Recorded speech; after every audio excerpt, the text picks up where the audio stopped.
Hi, day 15 of my 75 hard journey. Yeah, I've been thinking about what I wanted to share with you today because it's only 14 days, but it's 14 days. So I'm still at the point where I feel that it's great. I found a better momentum.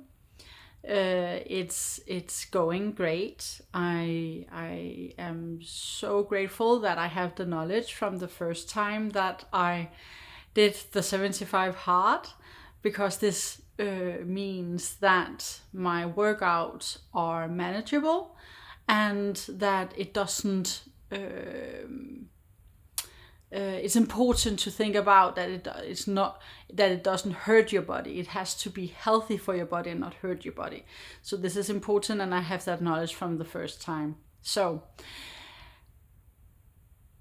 the workouts are going great and everything.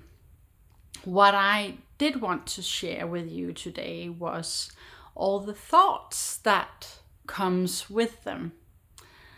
And that right now you do have to read 10 pages every day in some sort of book, and the book that I am reading is not nice. I think I've mentioned it before.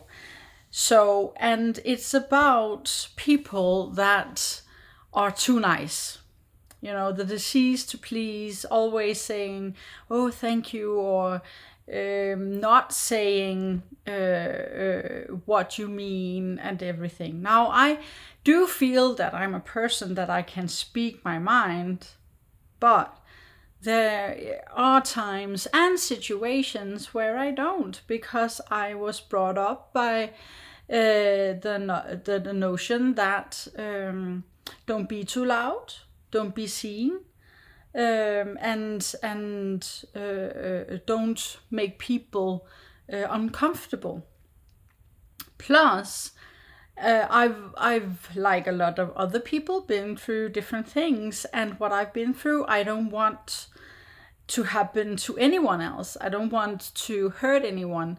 So I admit, in my own journey, I sometimes, and maybe a little too much, also think of other people's welfare and well-being before my own. Yeah, I admit it. This is why I'm sort of an expert, you know?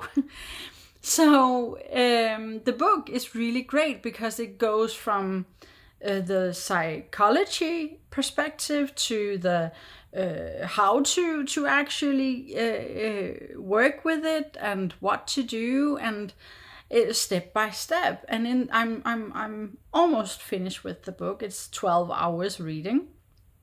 So, but what it has made me think about is things I already knew, but really reflecting on now. I don't know about you, but I've been taught a bunch of times about positive psychology. That what you, of course, that you have to be focus on the positive and put in the positive in your brain and everything. And I'm all for that. Trust me. Every night before I go to bed, I write 5 things that I'm grateful for or love, or 5 things that I have in my life, to really acknowledge and be grateful for all the things that I have.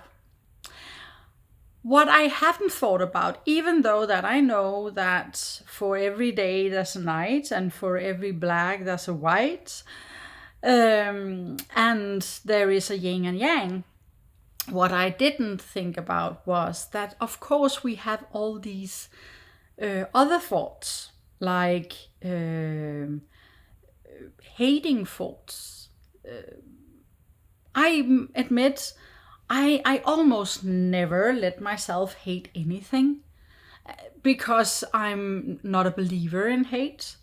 I'm not a believer in that we can love everything, but hate is such a big emotion.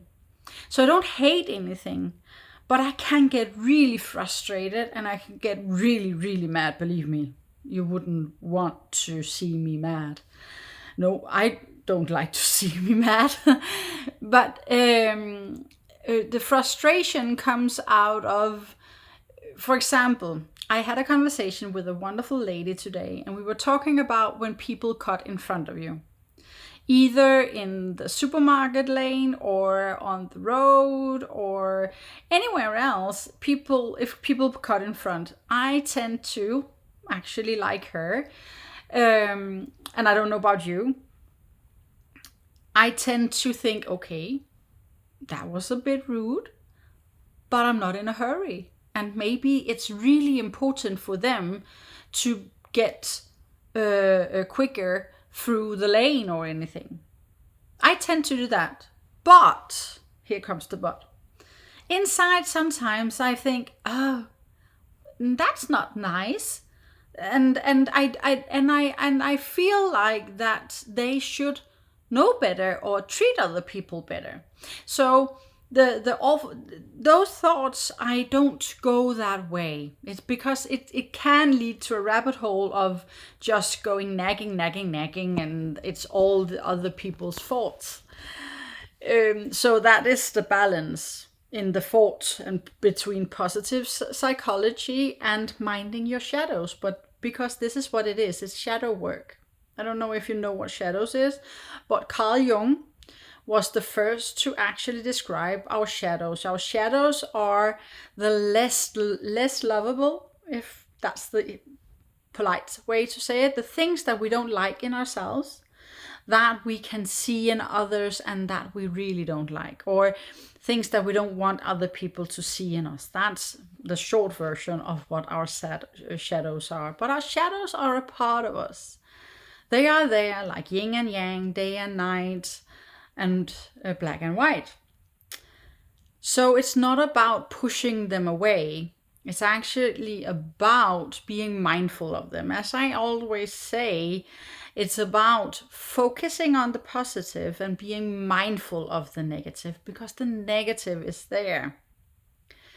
But how are you mindful of the negative? Without just putting it in a box that will explode at some point, either in a headache or back pain or a real explosion with your mood.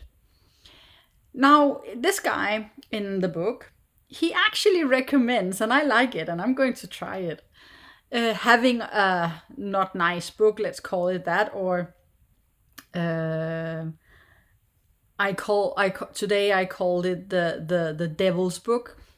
It's maybe a bit harsh, but you can decide for yourself.